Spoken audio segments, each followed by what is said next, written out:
यस्मिन् सर्वयतः सर्वं यः सर्वसर्वविद्तथा सर्वभावपदातीतं स्वात्मानं तं स्मराम्यहम्। नमो विज्ञानरूपाय परमानन्दरूपिणे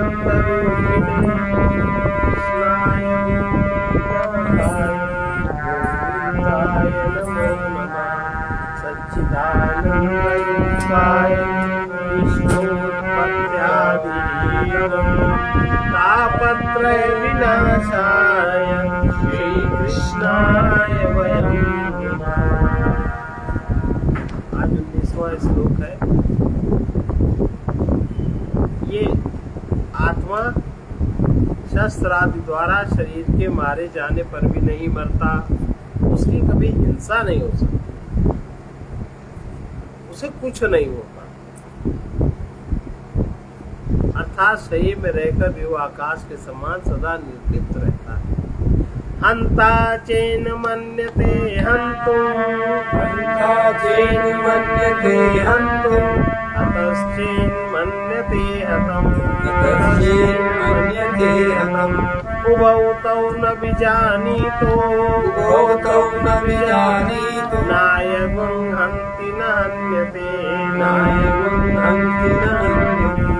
यदि मारने वाला आत्मा को मारने का विचार करता है और मारा जाने वाला उसे मारा हुआ समझता है, एक कहता है हम इसके आत्मा को मार देंगे, दूसरा समझता है ये मुझे मार देगा।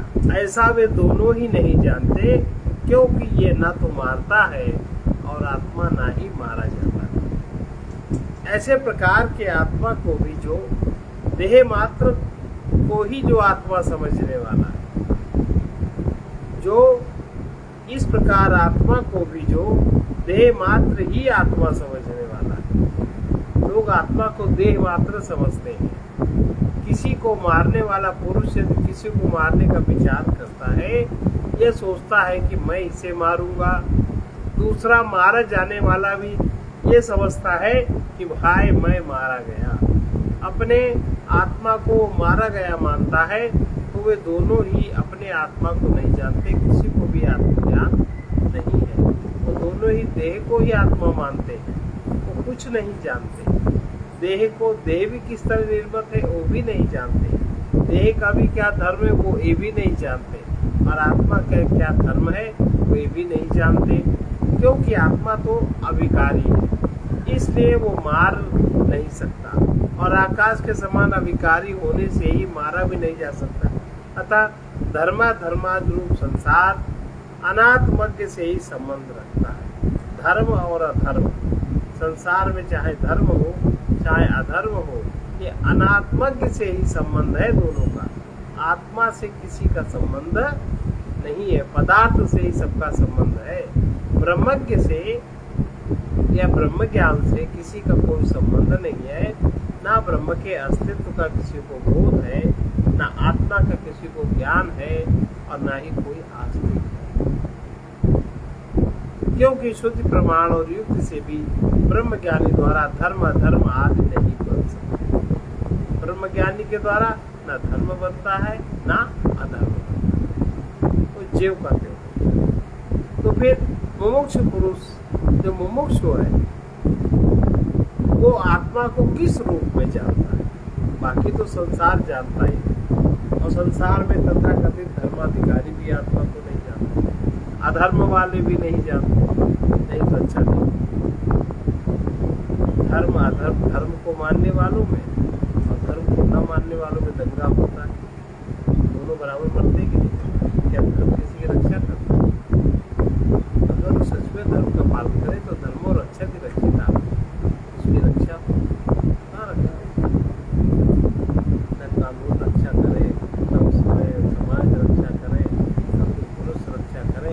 उस समय तो जिसकी ताकत बलवान है वो जीता है, जो ज्यादा युक्ति बुद्धि लगाता है वो जीता है।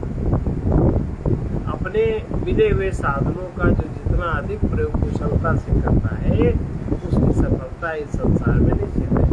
जो अपने साधनों का प्रयोग नहीं करता कुशलता से, निष्क्रिय रह करता है उसकी सफलता जगत में निश्चित, क्योंकि वो तो किसी में भी नहीं है, न वो संसार में है, न वो परमात्मा में है। आत्मा को जानता नहीं, परमात्मा को मानता नहीं, सत्य की प्रतिष्ठा है नहीं, एक कल्पनाओं में बह रहा है कि मैं बड़ा धार्मिक हूँ, मैं बड़ा मंदिर वाला हूँ, मैं बड़ा मस्जिद वाला हूँ। ये गलत, ये गलत। तो ये कह रहे हैं जो मुमुक्षु है, जो जगत से छूटने की इच्छा रखता है, वो पुरुष आत्मा को किस रूप में जानता है, इस पर कहते हैं अणोरणीयान महतो महीयान, महतो महीयान आत्मा से जंतोर निहितो गुहायाम, आत्मा से जंतोर निहितो गुहायाम, समाकृतो पश्यति वीतशोको, समाकृतो पश्यति वीतशोको, धातु प्रसादान महिमानमात्मना, धातु प्रसादान महिमानमात्मना। ये जो मुमुक्षु पुरुष है उसकी दृष्टि है, उसका ज्ञान है, वो ये अणु से भी अणु है आत्मा, वो ऐसा जानता है, उससे कोई न्यून पदार्थ नहीं, इलेक्ट्रॉन प्रोटॉन से भी वो न्यून है, आपकी वो गणना में नहीं आ सकता। और महान से भी महान आत्मा, वो महान से भी महान है, और ये जीव की हृदय रूपी गुहा में स्थित,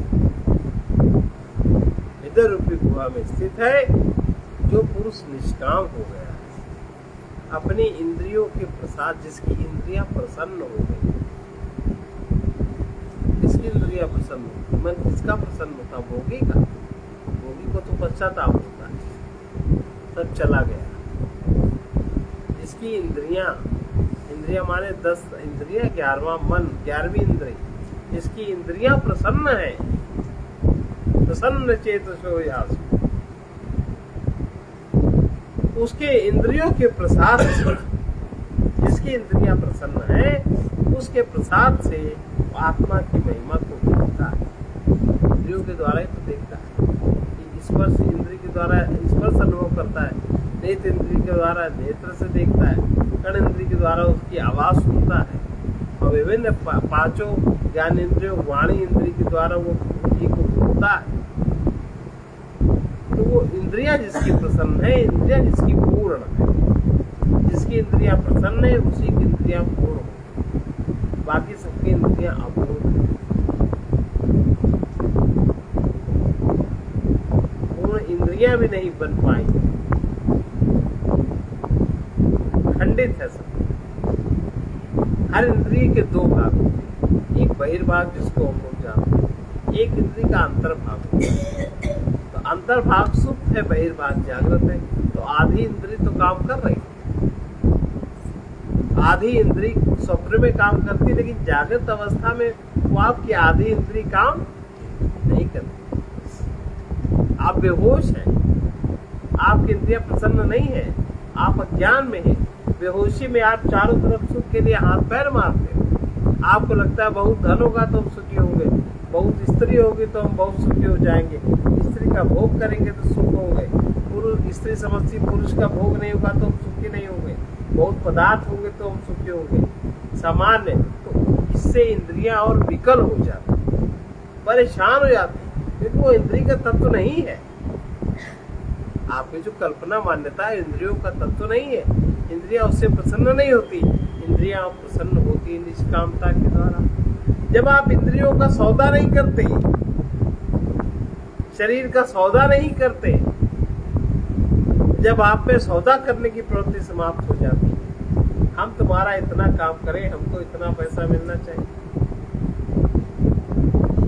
हमारी फला इंद्रिय ने फला इतना उपयोग किया, हमको इतना धन मिलना चाहिए। इस तरह की जिनकी प्रवृत्ति है, उनकी इंद्रियां विकल है, उनके शरीर विकल है, उनका मन विकल है, और फिर भी तृप्त नहीं होता क्या? एक एक इंद्रिय की शक्ति लोग बेचते हैं, एक एक शरीर के एक एक कदम की शक्ति लोग बेचते हैं, एक एक क्रिया की शक्ति लोग बेचते हैं, और उसको सब मिला फ्री में। वो परमात्मा का प्रसाद नहीं समझता, परमात्मा का जगत नहीं समझता, परमात्मा की सेवा नहीं समझता, तो जिसका सौदा करना छूट जाता है, जो व्यापारी नहीं रहता, जो वैश्यवृत्ति से ऊपर उठ जाता है, उसकी इंद्रियां प्रसन्न होती हैं। और उस इंद्रियों के प्रसाद से निष्काम पुरुष, जब उसमें काम नहीं होता, निष्काम पुरुष अपनी इंद्रियों के प्रसाद से उस आत्मा की महिमा को देखता है और शोक रहित होता है, मुमुक्षु। आत्मा की महिमा को देखने का अर्थ है उसे त्वक इंद्रिय से जाना, नेत्र इंद्रिय से जाना, स्पर्श इंद्रिय से जाना, पांचों इंद्रियों से जाना और 11वें मन से जाना, और बाद में बुद्धि में उसको ज्ञान हुआ और ऐसी महिमा उसको समझ में आती है अंदर अंदर, वो शोक रहित हो जाता है। फिर उसके जीवन में शोक करने के अवसर तो आते हैं भाई। अगर परिवार में है तो संबंधी है तो मरेगा, पैदा भी होगा। जो जगत की गतिविधि है वो तो चलती ही रहेगी, लेकिन उन गतिविधियों से, क्योंकि उसके जीवन में उसका सौदा समाप्त हो जाता है, लेन देन समाप्त हो जाता है, ये कल्पना समाप्त हो जाती है कि सुख हमें बाहर से मिलेगा, इसलिए वो प्रसन्न हो जाता है और निष्काम हो जाता है। निष्काम पुरुष अपने इंद्रियों के प्रसाद से आत्मा की उस महिमा को साक्षात देखता है और वो शोक रहित हो जाता है। फिर उसका बीत शोक हो जाता है, उसको फिर शोक का अवसर नहीं रहता। अपमान भी होता है, सम्मान भी होता है, जगत है, जगत की जितनी क्रियाएं हैं सब होती, लेकिन जब बीत शोक हो जाता है फिर वो परमात्मा की महिमा को देखने वाला है तो किसी प्रकार का शोक, मोह और भय, ये तीन चीजें जो उसके तीन मन की वृत्तियां हैं, ये गिर जाती हैं, समाप्त हो जाती है। ये यमराज जी कह रहे हैं नचिकेता से, ये लक्षण है। किसी ने आत्मा को अनुभव किया है तो ऐसा होगा, उसका व्यवहार ऐसा होगा। आत्मा अणु से भी अणु है। जितना बड़ा इलेक्ट्रॉन प्रोटॉन अभी तक यही खोज हुई है, एनर्जी खोज हुई है, वो एनर्जी की भी एनर्जी है। उसको कोई किसी प्रकार से इंद्रिय से, मन से, बुद्धि से अनुभव नहीं कर सकता। अर्थात सूक्ष्म पदार्थों से भी सूक्ष्मतम है और बड़े से भी बड़ा, महान से भी महान है, पृथ्वी आदि महत् परिणाम वाले पदार्थों से भी महत्तर है, क्योंकि सब जगह उसी का संचरण है। कहाँ नापोगे? एक अणु से लेकर के पूरे विश्व ब्रह्मांड में किसका संचरण है एक साथ? सूर्य का भी संचरण एक सा नहीं है, आया, घटा, बढ़ा, गया, प्रकृति का कहीं संचरण नहीं। लेकिन केवल एक आत्मा तत्व ऐसा है, आत्मा ऐसा है कि जिसका पूरे ब्रह्मांड में, ब्रह्मांड के ऊपर सारे लोकों में, सब में बराबर से संचरण है। उसको जो अनुभव करता है वो बीत शोक हो जाता है। शोक के लिए तो जगह चाहिए, और जब उसमें जगह ही नहीं बची तो शोक कहाँ रखा जाएगा? जैसे आपका तो शोक के रखने की वस्तु है, आपके अपनी मान्यता के अंतर्गत शोक हुआ, कोई आपका अपना जिसको मानते हो वो मर गया, घर परिवार का, और पड़ोसी का, तो पड़ोसी को आपके शोक रखने की जगह नहीं है। आप में शोक रखने की जगह, क्योंकि आपने उसको अपने मन में रखा और पड़ोसी ने मन में नहीं रखा। उसने व्यवहार में केवल बुद्धि से विचार किया तो उसको शोक नहीं होता, आपको शोक होगा, आपने उसको रखा है। तो आप बीच शोक होने में, आप जब तक उसकी जगह कुछ आप नहीं रखेंगे, जो अणु से अणु है, सूक्ष्म पदार्थों से भी सूक्ष्मतम है, महान से भी महान है, पृथ्वी आदि इतना महत् परिणाम वाले पदार्थों से भी महत्तर है, संपूर्ण विश्व ब्रह्मांड, संपूर्ण लोक, सब में वो एक सा है, इतना महान है वो। संसार में अणु अथवा महत् परिणाम वाली जो कुछ भी वस्तु है वो उस नित्य स्वरूप आत्मा से ही आत्मवान है, स्वरूप सत्ता युक्त हो सकती है, उसकी सत्ता उस आत्मा की ही सत्ता से है। इसको जो जान लेता है वो बीच शोक हो जाता है, तो उसके मन में अन्य किसी के लिए जगह नहीं रहती, शोक मोह भय उसके समाप्त हो जाते हैं। इसलिए आत्मा से परित्यक्त हो जाने पर, आत्मा से जो वस्तु परित्यक्त हो जाती है वो सत्ता शून्य हो जाती। वो वस्तु का आकार प्रकार ही नहीं रहता, इसमें आत्म चेतना नहीं रहती। जैसे पहाड़ जिस तरह बना है उसमें आत्म चेतना है तो पहाड़ जिंदा है, पहाड़ है। और जब पहाड़ मर गया किस काम का? आप सब कुछ उपयोग नहीं कर सकते, जिंदा में आप उपयोग कर सकते। अतः ये आत्मा ही अणु से अणु, महान से महान है, क्योंकि नाम रूप वाली सभी वस्तुएं, जिनके नाम है, जिनके रूप है, सब उसकी उपाधि है। अलग से उपाधि है, अभी आई और अभी गई। यह आत्मा ही ब्रह्मा से लेकर स्तंभ पर्यंत संपूर्ण प्राणी समुदाय की गुहा, हृदय गुहा में निहित है, अर्थात अंतरतम रूप से स्थित है और बहिर्तम रूप से व्यापक है। इसको जो जान लेता है फिर उसको कुछ जानने की आवश्यकता नहीं रहती। देखना, सुनना, मनन करना, जानना, ये जिसके लिंग है माने चिन्ह है। आपका जो आत्मा क्या देखा भी जा सकता है? देखना, सुनना, मनन करना, जानना, ये जिसके चिन्ह है, उस आत्मा को अक्रतु, जिसके अंतःकरण में कर्ता रहित जो हो गया है, जिसका अहंकार कर्ता अपने को नहीं मानता, अक्रतु, अपने को जो कुछ करने वाला नहीं मानता, जो अक्रतु है, अक्रतु माने निष्काम है, जिसके अंदर काम का वास नहीं रह गया, वो पुरुष, निष्काम पुरुष, जिसकी बुद्धि दृष्टा हो गई है और वो दृष्ट और अदृष्ट, देखे हुए सुने हुए, बाह्य और अंतर विषयों से जिसकी बुद्धि उपराम हो गई है, विषय में जिसकी बुद्धि नहीं फंसी, विषय जन्य जिसकी बुद्धि विचार नहीं करती, उपराम हो गई है। क्योंकि जिस समय ऐसी स्थिति होती है उसी समय मन आदि इंद्रियां, जिस समय उपरामता आती है उसी समय मन, इंद्रियां, जो कि शरीर को धारण करने के कारण धातु कहलाती है। शरीर और इंद्रियों का एक नाम धातु है, क्योंकि वो शरीर को धारण कर रही है, वो प्रसन्न होती है। जिस समय ऐसी स्थिति होती है कि बुद्धि दृष्ट, देखा हुआ और ना देखा हुआ, बाह्य विषयों से उपराम हो जाती है। बाह्य विषयों से उपरामता जब बुद्धि को प्राप्त हो जाती है, उस समय ऐसी स्थिति होती है कि मन, इंद्रियां जो शरीर को धारण करने के कारण धातु कहलाती हैं, शरीर की धातु आपकी प्रसन्न होती है, खिलती है, खुलती है, और भोग से इंद्रियां क्षीण होती है, भोग से शोक होता है, वर्तमान में भी शोक होता है, बाद में भी शोक होता है, और परिश्रम होता है, थकान होती है, प्रसन्न होती है।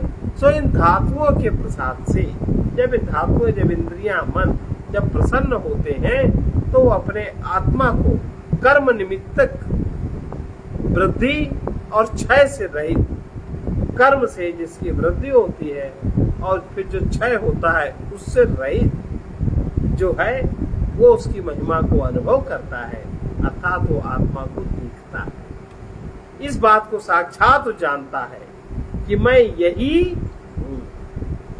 कौन? मुमुक्षु। ऐसा जानकर वो भी तो शोक हो जाता है, शोक रहित हो जाता है, मोह रहित हो जाता है, भय रहित हो जाता है।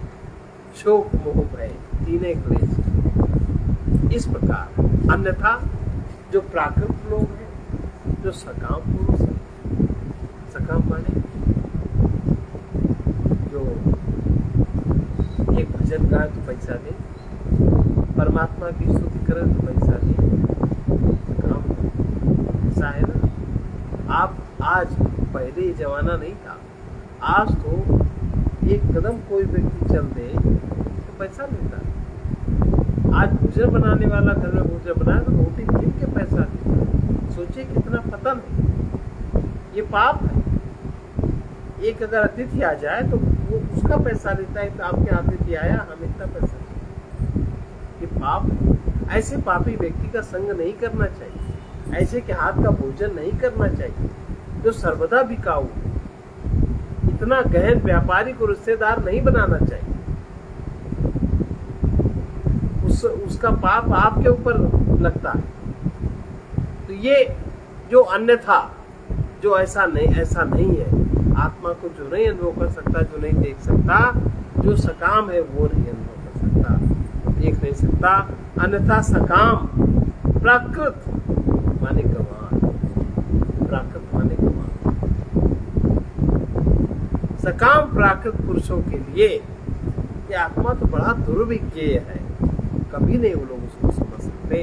चाहे वो मंदिर में घंटे हिलावे, चाहे वो मंदिर में दान चढ़ावे, कोई महत्व नहीं है। जैसे अभी कहा, तथाकथित धार्मिक लोग और धार्मिक लोग जब दंगा करते हैं दोनों बराबर से बनता। धर्म उनकी रक्षा नहीं करता, अधर्म उनको नहीं मानता। उस समय जिसमें जो शक्ति का युक्ति बुद्धि से प्रयोग जितना ज्यादा करता है वो जीतता है। इसका मतलब धर्म वाले लोग नहीं, अपने माने हुई कल्पना में लोग जी रहे हैं। तो ये सकाम पुरुषों के लिए जो प्राकृत लोग हैं, ये आत्मा बड़ा दुर्विज्ञेय है, इसे वो लोग नहीं जान सकते। क्योंकि आसीनो दूरम व्रजति, शयानो याति सर्वतः, शयानो याति सर्वतः। कस्तम मदा मदम देवम, मदन्यो ज्ञातुमर्हति, मदन्यो ज्ञातुमर्हति। वो स्थित हुआ, वो स्थित रहता है, लेकिन ऐसे लोगों से दूर चला जाता है।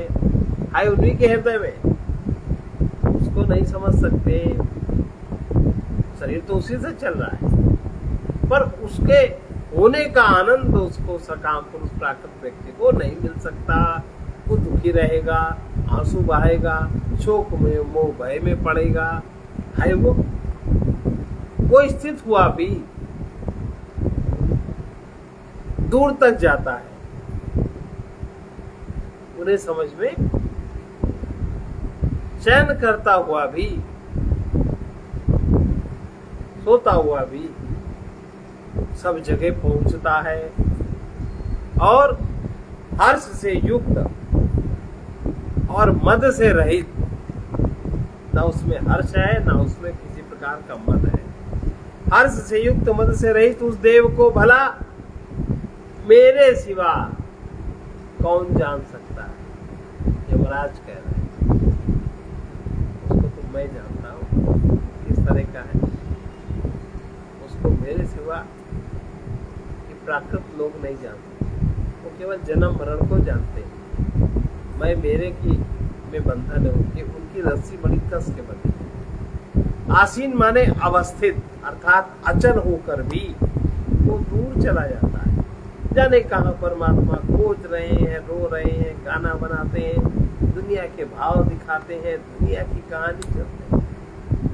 वो अचल होकर भी दूर रहता है, जरा सा उसका संसर्ग नहीं होता, जबकि है वो हृदय में। तथा शयन करता हुआ भी सब ओर पहुंचता है। आपको लगता है सो रहा है, सुप्त अवस्था है, मतलब परमात्मा क्या सुप्त। लोग कहते हैं कि ब्रह्म जैसे सुप्त में रहता है, जब अवतार, ये अवतारी लोग कहते जब अवतार होता है तब वो जागता है। ये लोग कहते हैं ना अवतार हुआ तो जागा, माने प्रकृति से जब चेतना से युक्त हुई तब वो जागा।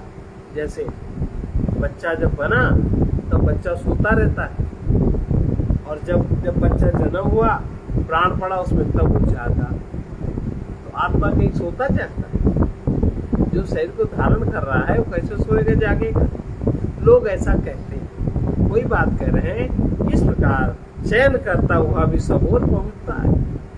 भले वो तुम जानो वो शयन कर रहा है, लेकिन ऐसा है नहीं, वो सब ओर उसकी पहुंच है।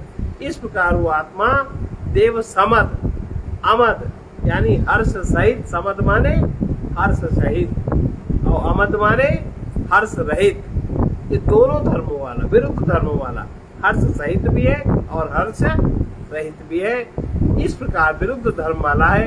अतः जानने में ना आ सकने के कारण उस मद युक्त, वो जानने में नहीं आता तो वो मदवान है, मदयुक्त है, वो नहीं हर कोई उसको जान सकता। बहुत बड़े बनते हो तो हमको जानो, नहीं जान सकता अर्थात तो मदयुक्त है और मद रहित है, उसमें कुछ भी नहीं है। ऐसे देव को मेरे सिवा भला कौन जान सकता है। ये आत्मा हम जैसे सूक्ष्म बुद्धि विद्वानों के लिए ही सुविज्ञेय है, इनकी बहुत सूक्ष्मतम बुद्धि है। जो विद्वान है उनके लिए सुविज्ञेय है। स्थिति, गति, नित्य, अनित्य आदि अनेक विरुद्ध धर्म रूप उपाधि वाला तथा विपरीत धर्म युक्त उपाधि वाला ये चिंतामणि के समान विश्व रूप सा भासता है। जो अनेक धर्म वाले, जो प्रकृति के अनेक धर्मों को जानते हैं, प्रकृति के अनेक तत्वों को जानते हैं और अनेक उपाधियों का जो प्रयोग करते हैं, जिनकी बुद्धि थोड़ी सी सूक्ष्म हो रही है, वो विश्व रूप सा उनको भासता है कि विश्व में जो चमक है, विश्व में जो भी धारणा शक्ति है, जो कुछ भी है, वो शायद परमात्मा ही होगा, लेकिन निश्चित बुद्धि उनकी नहीं होती। अतः मेरे सिवा भला उसे कौन जानने में समर्थ हो सकता है। ठीक ठीक तो उसको मैं ही जानता हूँ, यमराज कहे, मेरे मुझे ही जानने योग्य है। ऐसा कहकर उसकी दुर्विज्ञता, आत्मा की दुर्विज्ञता को दिखलाते हैं। इंद्रियों का शांत हो जाना, शयन है, इंद्रियां सब शांत हो गई, मन भी आपका शांत हो गया तो आप सो गए। शयन करने वाले पुरुष का इंद्रिय जनित एक देश संबंधी विज्ञान शांत हो जाता है। जो पुरुष सो जाता है उसका एक देश में सही से संबंधित जो भी चीजें शांत हो, कुछ नहीं समझ पाता। जिस समय ऐसी अवस्था होती है उस समय केवल सामान्य विज्ञान होने से वो सब ओर जाता हुआ सा जान पड़ता है। आत्मा शरीर एक देशी हो गया, शांत हो गया, अब उसमें एक देशी धर्म अब वो प्रकट हुआ अपने रूप में और वो सब ओर जाता हुआ सा जान पड़ता है। और जब वो विशेष विज्ञान में स्थित होता है, जब विशेष रूप से स्थित होता है तो स्वरूप से अविचल रहकर भी, स्वरूप में अविचल रहकर भी मन इंद्रियों आदि उपाधियों के होने से मन आदि की गतियों में जाता हुआ, शरीर आदि की गतियों में जाता हुआ सा जान पड़ता है। वस्तुतः वो रहता तो यही है। जागृत अवस्था में वो इंद्रियों में, मन में, बुद्धि में जाता हुआ सा जान पड़ता है और जब शरीर शांत हो जाता है, इंद्रियां शांत हो जाती हैं, तब वो अव्यक्त अवस्था में संपूर्ण विश्व में प्रकट हुआ सा जान पड़ता है। वरना इस प्रत्येक प्राणी के सो जाने पर उसको प्रारब्धानुसार नींद उसकी कैसे खुलती है। हर व्यक्ति की नींद वो नहीं चाहता खुले या अभी खुल जाए, उसके भाग्य के अनुसार अब ये जागने का इसका भाग्य कौन जगाता है। आप सुषुप्त अवस्था में हैं, सुषुप्त अवस्था आपकी कितने समय तक रहनी है, कब आपका पुण्य क्षीण हुआ आप स्वप्न में आ जाएंगे, ये बात कौन जानता है। और आप स्वप्न से और आपका पुण्य क्षीण हुआ आप शरीर में आ जाएंगे, फिर आप कुछ कर्म का विचार करते हो, अच्छे बुरे उभय सब कर्म आप करते हो, उनका फल निश्चित करने वाला ये कौन देव है। ये 24 घंटा जो कभी किसी का साथ नहीं छोड़ता, उसको स्मरण करने से शांति मिलती है। ये यमराज कह रहे, इसलिए दुर्विज्ञेय है। और प्राणी के अहंकार को लगता है कि हम जानते, हम ये करते वो करते। आप अपने हिसाब से सो भी नहीं सकते। एक छोटा बच्चा खेल रहा है, वो खड़े खड़े सो जाएगा, कहाँ गिर पड़े, अगर उसको न देखे रहो तो मैं जो लूं 5-6 साल तक खड़े खड़े सोया था, अगर उसको न देखो तो चोट लग जाए। क्या है ये सारी व्यवस्था, आपके शरीर की भी हर तरह की व्यवस्था। और जब उसकी अनुकंपा नहीं होती तो लोग सोने को तरसते। इतना इंजेक्शन, ये भी उनका भोग है। प्रारब्ध का इतना कठिन भोग जब जागृत होता है, आपको निद्रा भी नहीं आती, आपको भूख भी नहीं आती। ये सारी व्यवस्था करने वाला कौन है? यमराज कहते हैं वो तो जहाँ का तहाँ यही स्थित रहता है, पर ये सारी व्यवस्था उसके द्वारा होती है। अर्थात मेरे सिवा भला उसको कौन जान सकता है। अब यह भी दिखलाते हैं उस आत्मा के ज्ञान से। अभी बताया शोक का अंत हो जाता है जो उसको जान लेता है, वो पीत शोक हो जाता है। अब ये दिखला रहे हैं कि उस आत्मा के ही ज्ञान से शोक का अंत होता है, अन्य किसी ज्ञान से शोक का अंत नहीं। आत्मा से विमुक्ता माने शोकित होना, आत्मा से विमुक्ता माने मोहित होना, आत्मा से विमुक्ता माने भय होना। शोक मोह भय ये बताता है कि आपको सत्य की अनुभूति, प्रतीति, राग द्वेष ये बताता है कि आप कहाँ हो, आपकी मन स्थिति क्या है, आपका कौन सा तल है, आपका आत्मतल नहीं है। इसलिए जो अब ऐसों के बीच में, ऐसे निरे मूढ़ प्राकृत लोगों के बीच में ज्ञानी किस प्रकार रहता है? रहता तो है, रहना भी पड़ता है। राग द्वेष झगड़े झंझट सभी आते हैं ना, पर उसकी चर्या कैसी? अपराध रहित तो उसकी चर्या होती, उसकी चर्या में कोई नया अपराध नहीं बनता। और सामान्य व्यक्ति की चर्या में अपराध ही अपराध बनते। ये एक पहचान इसमें लिखी। अब देखिए, अशरीरग्वं शरीरेष्वनवस्थेष्व अवस्थितम्, अशरीरग्वं शरीरेष्वन अवस्थेष्व अवस्थितम्, महान्तं विभुमात्मानं, महान्तं विभुमात्मानं, मत्वा धीरो न शोचति, मत्वा धीरो न शोचति। जो शरीरों में शरीर रहित है, इतने शरीरों में आत्मा ही तो है, इतने तो जब तक जिसका प्रारब्ध है तब तक प्रकृति के परमाणु चेतना से युक्त है। अब जहाँ उसका प्रारब्ध क्षीण हुआ, कर्म हुआ, वही चेतना अलग, आपका शरीर अलग। जो शरीरों में शरीर रहित और अनित्य पदार्थों में नित्य स्वरूप है, सारे अनित्य पदार्थों में जिसका स्वरूप नित्य है, उस महान और सर्वव्यापक आत्मा को जानकर बुद्धिमान पुरुष शोक नहीं किया करता।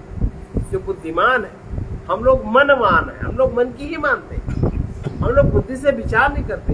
अपने खाने पीने का, सोने जागने का, सुबह उठने का, भोग योग रोग का हम लोग कोई विचार नहीं करते। स्वाभाविक रूप से, प्राकृतिक रूप से जैसा मन में आया वैसा इंद्रियां करती, जैसा इंद्रिय प्रेरणा वैसा शरीर करता है। एकदम गंवार इसको कहते हैं, एकदम गंवारों की तरह हम लोग पढ़े लिखे, वो भी गंवारों की तरह विचार नहीं करते। तो जो शरीरों में शरीर रहित, अनित्यों में नित्य स्वरूप है, उस महान और सर्वव्यापक आत्मा को जानकर जो बुद्धिमान है, जो बुद्धि से विचार करता है, जिसकी बुद्धि विवेक धारण करे है, वो फिर शोक नहीं करता। आत्मा अपने स्वरूप से आकाश के समान है, अतः देवलोक, पितृ, मनुष्य आदि शरीरों में आत्मा अशरीर है। देवों में भी वही आत्मा, पितरों में भी वही आत्मा, और मनुष्य आदि शरीरों में भी अशरीर है, अनवस्थित है, अवस्थित रहित यानी अनित्यों में अवस्थित है। उसकी स्थिति नित्य अनित्य वाली नहीं है, वो अनवस्थित है और अव्यवस्थित रहित है। अव्यवस्था उसकी कुछ नहीं है, यानी अनित्यों में वो अवस्थित है। नित्य अर्थात वो अविकारी है, वो विकारी के संग से कभी उसमें विकार उत्पन्न नहीं होता। और महान है, किससे महान है, किस प्रकार वो महान है? महत तत्व में इतर की अपेक्षा होने पर, होने की शंका करते। महत तत्व माने बुद्धि का सबसे सूक्ष्म भाग जो तत्व आत्मा के प्रकाश को करता है, जहां पर अहम का स्फुरण, जहां मैं निकलता है।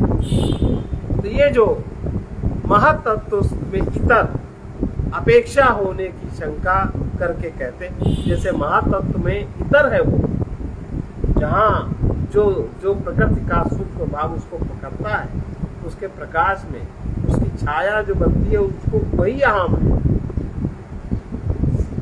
महातत्व, प्रकृति का महातत्व और नित्य शुद्ध बुद्ध आत्मा का जो संयोग का स्थान है, वहां पर अहम का स्फुरण है। उस अहम को जो जानता है, इस महातत्व में इतर की अपेक्षा महातत्व से वो दूसरा कैसे है, शंका करके कहते हैं कि वो महातत्व से भी विभू, महातत्व भी उसके सामने बहुत लघु है, उससे भी विभू व्यापक आत्मा को जानकर, आत्मा शब्द अपने से ब्रह्म की अभिन्नता दिखाने के लिए दिया गया है, क्योंकि आत्मा शब्द प्रत्येगात्मा विषय में ही मुख्य है।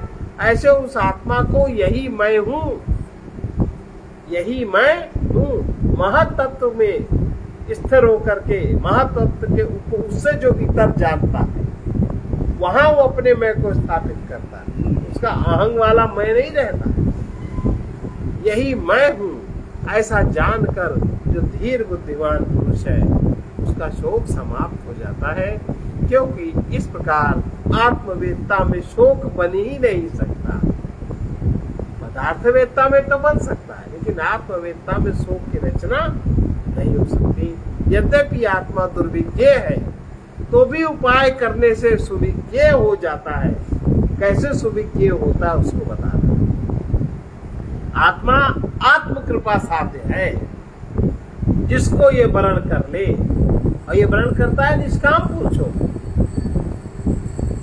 ये वर्ण करता है श्रद्धावान। ये जब दैवी प्रकृति हमारे में जागृत होती है, तब ये आत्मा के वर्ण करने में सुविधा होती।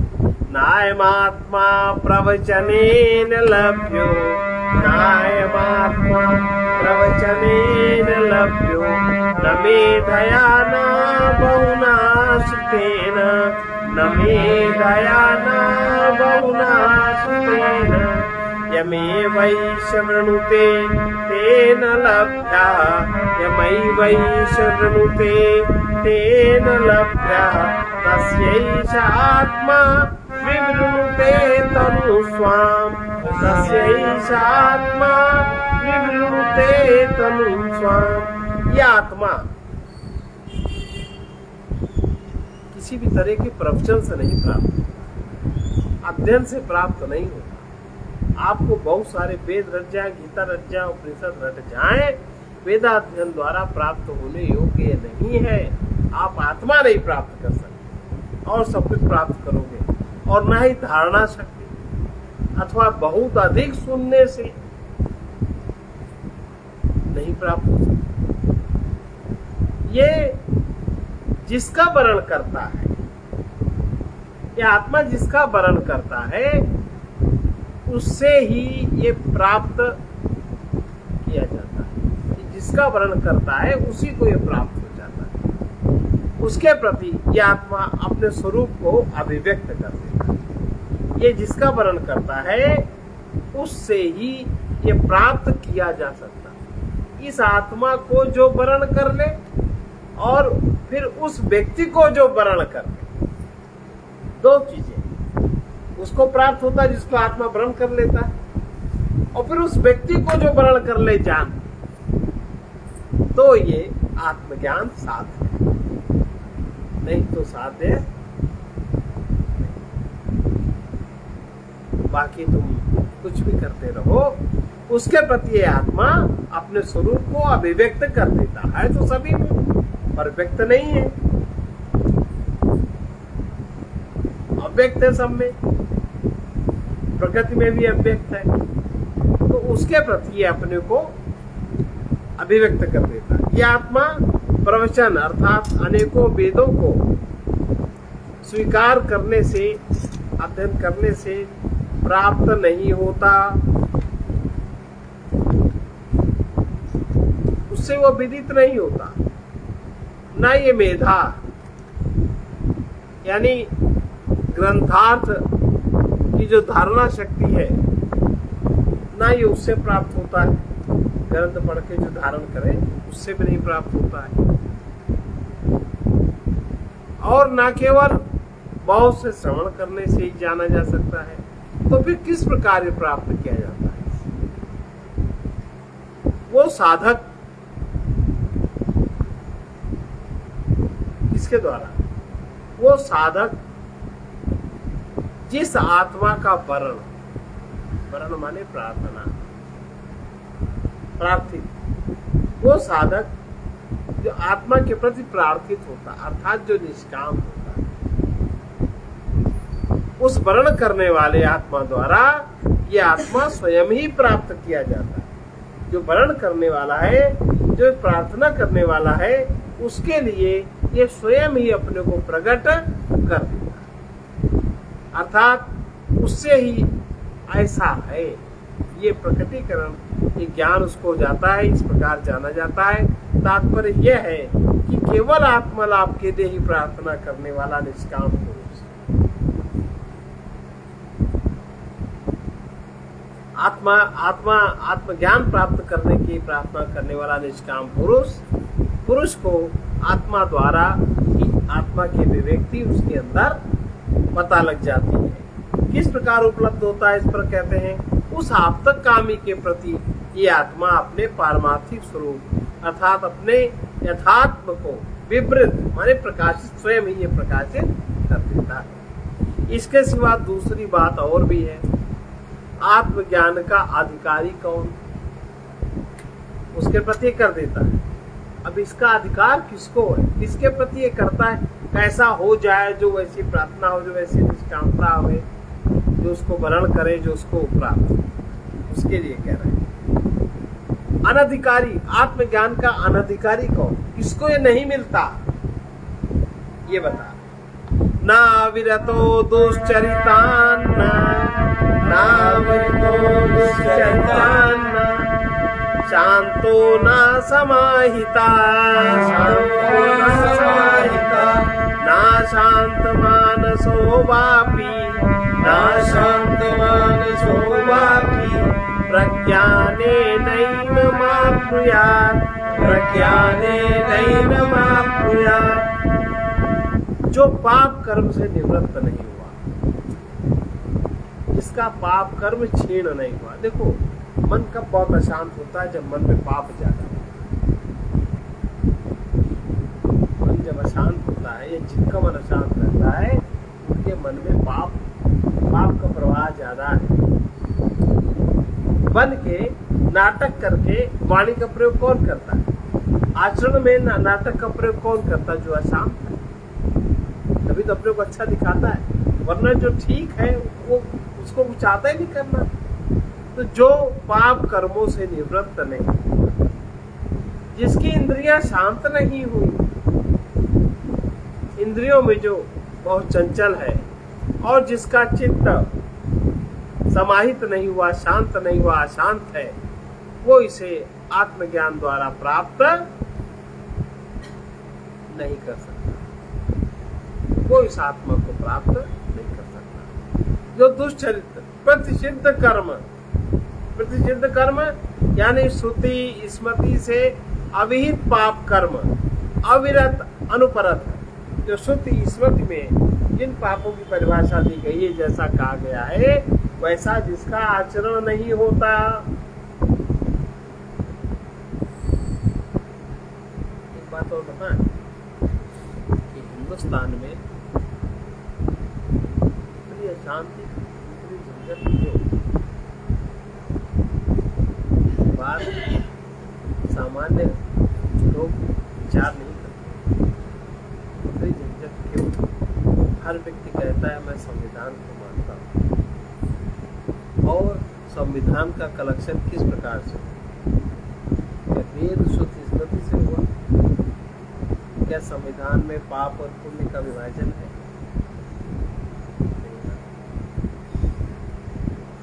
और जो नियम है, उस नियम को कोई क्यों नहीं मानता? तो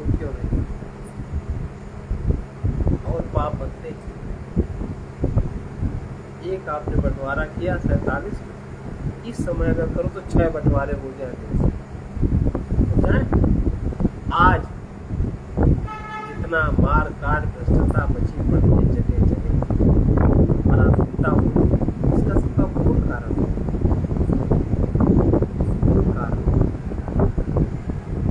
क्या कोई नंबर 4 कारण जो लिख देगा आप उसको सत्य मानेगा या समाज मानेगा? कहाँ जाएगा समाज? कहाँ जा रहा है समाज? क्या हो रहा है? ये कहने से काम नहीं चलता कि कलयुग जब मूल बिगड़ जाता है तो प्रकृति का त्रिशूल अपने आप काम करता है, सब मारे जाओ। महाभारत में मूल बिगड़ा, कहां से मूल बिगड़ा?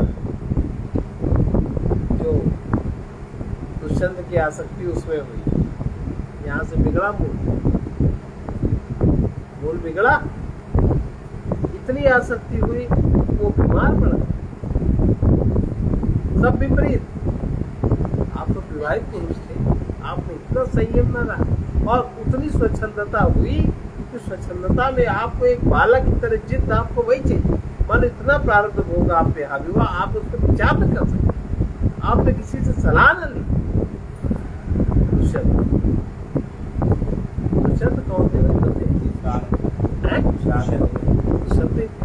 आप किसी सलाह नहीं, चूंकि आप राजा थे, आपने शक्ति का उस मामले में आपने क्या किया और उसका परिणाम क्या हुआ? भारतवर्ष पुरुषों से खा लिया। वाह, कैसा लगा? 336 लड़ाइयां महाभारत का युद्ध सबसे आगे।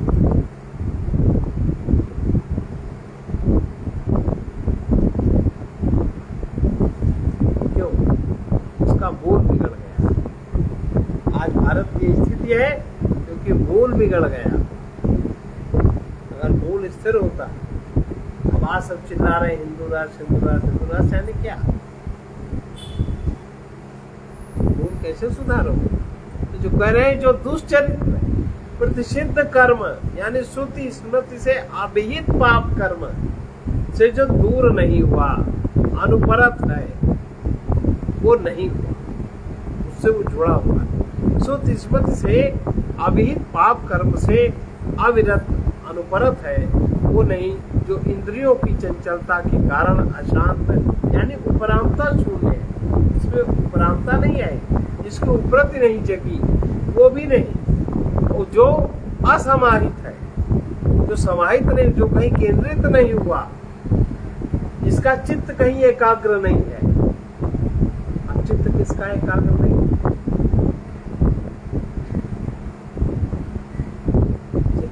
किसका एकाग्र नहीं होता?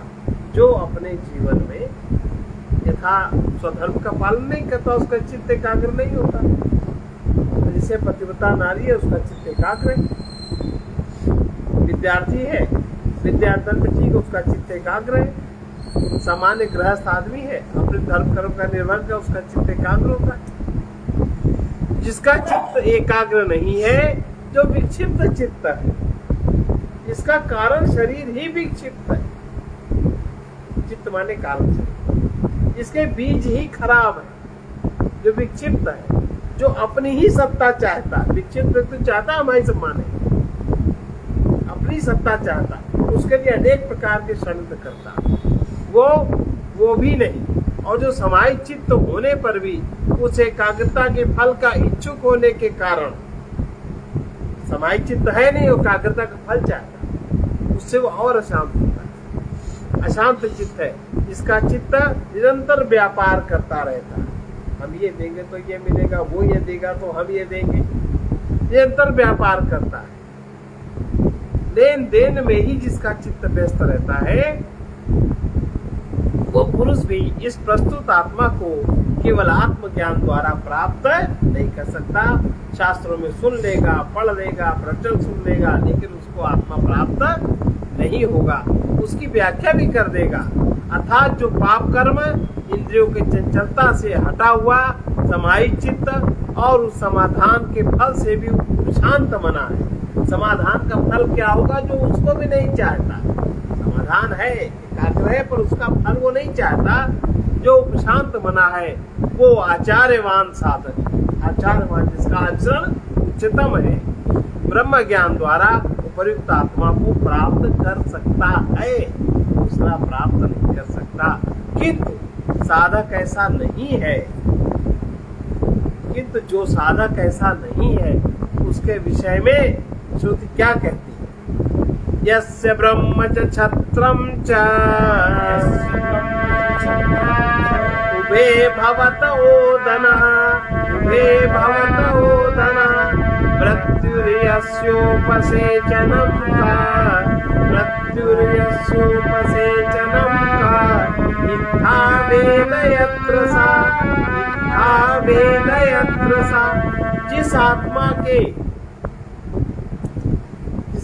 लिए, जिस आत्मा के ब्राह्मण और क्षत्रिय दोनों ओदन है, हाथ है, वो खा जाता है। ब्राह्मण क्षत्रियों को जो खा जाता है,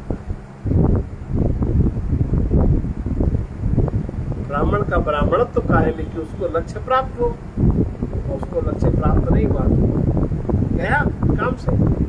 जिस आत्मा के ब्राह्मण और क्षत्रिय दोनों ओदन है, माने भात है, तथा मृत्यु जिसका साग सब्जी, ब्राह्मण क्षत्रिय भात है और मृत्यु साग सब्जी है आत्मा का, वो जहां है उसे कौन अज्ञ पुरुष इस प्रकार साधन संपन्न अधिकारी के समान जान सकता है। जहां ये स्थिति है तो साधन संपन्न अधिकारी आप ये जातिवाद, आप ये समाजवाद, जाने कौन कौन बात चला के आपके प्रभु को जान सकते हैं। जब तक आप साधन संपन्न अधिकारी नहीं होते तब तक इसका ज्ञान आपको नहीं होता। चाहे जौन बात चला लो, चाहे जितने ज्ञानी बन जाओ, चाहे संपूर्ण धर्मों को धारण करने वाले और सबके रक्षक होने पर भी ब्राह्मण और क्षत्रिय, देखो ब्राह्मण का कितना सूक्ष्म धर्म कर्म बताया, उसका प्रभाव इस आत्मा में नहीं। संपूर्ण धर्मों को धारण करने वाले और सबके रक्षक होने पर भी ब्राह्मण और क्षत्रिय ये दोनों वर्ण जिस आत्मा के ओदन है, भोजन है, तथा सबका हरण करने वाला होने पर भी मृत्यु जिसका भात के लिए उपसेचन शाक सब्जी है, मृत्यु साग सब्जी के समान है, अर्थात भोजन के लिए भी पर्याप्त नहीं है। उस आत्मा को जहाँ की वो है, ऐसा कौन पूर्वोक्त साधनों से रहित साधारण बुद्धि वाला पुरुष है जो इस प्रकार उपयुक्त साधन संपन्न पुरुष के समान जान सके, अर्थात नहीं जान सकता। यह अध्याय समाप्त हुआ। अब तृतीय वल्ली, कल हम लोग तृतीय वल्ली की शुरुआत करेंगे। आज इतना है। इत श्रीमद परमहंस परिव्राजकाचार्य गोविंद भगवत पूज्य पाद शिष्य श्रीमद आचार्य भगवत कठोपनिषद भाष्य प्रथमाध्याय द्वितीय वल्ली भाष्यम समाप्तम्।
जीवन सफल है, जग में उन्हीं का परमात्मा है, जग में उन्हीं का परमात्मा है जो आ रहे हैं, परमात्मा है जो आ रहे हैं।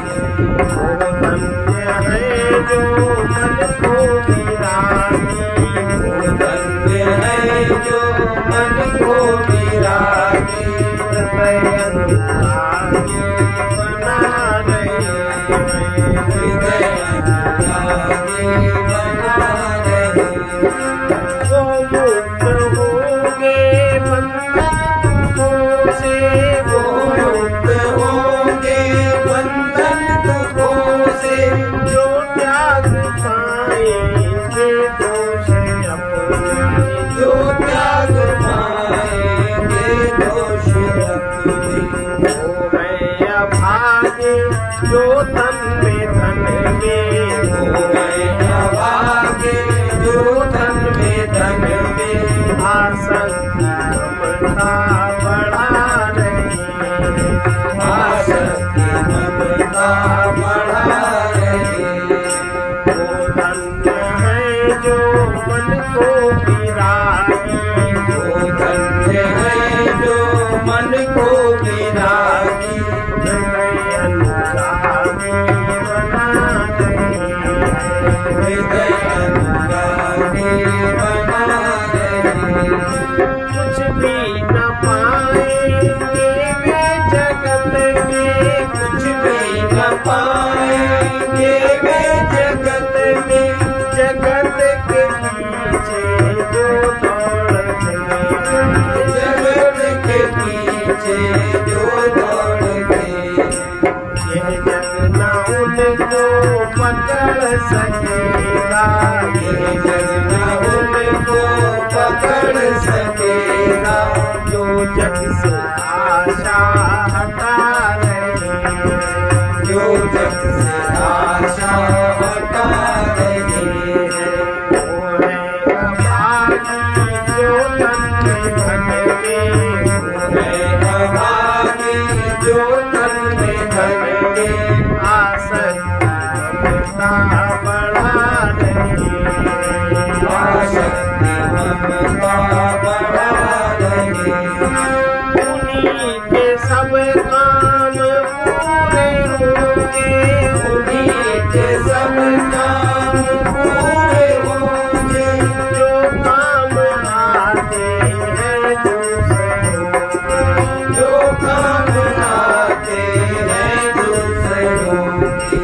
उन्हीं को सर्वोपरि पद मिलेगा, उन्हीं को सर्वोपरि पद मिलेगा, जो चाह सारी मिटा रहे हैं, जो चाह सारी मिटा रहे हैं। यह जग न उनको पकड़ सकेगा, यह जग न उनको पकड़ सकेगा, जो जग से आशा हटा रहे हैं, जो जग से आशा हटा रहे हैं।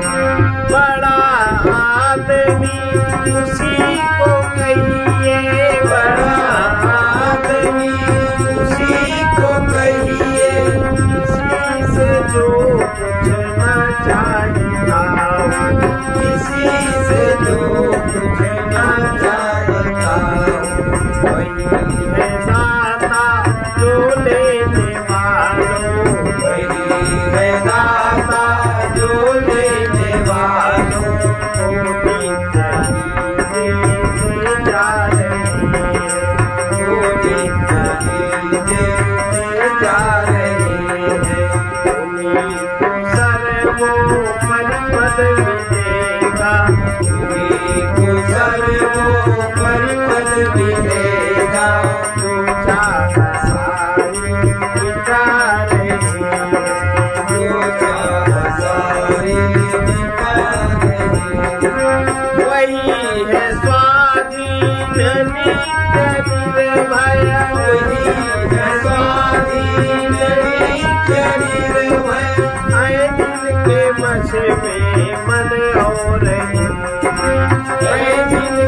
वश में मन और इंद्रिय।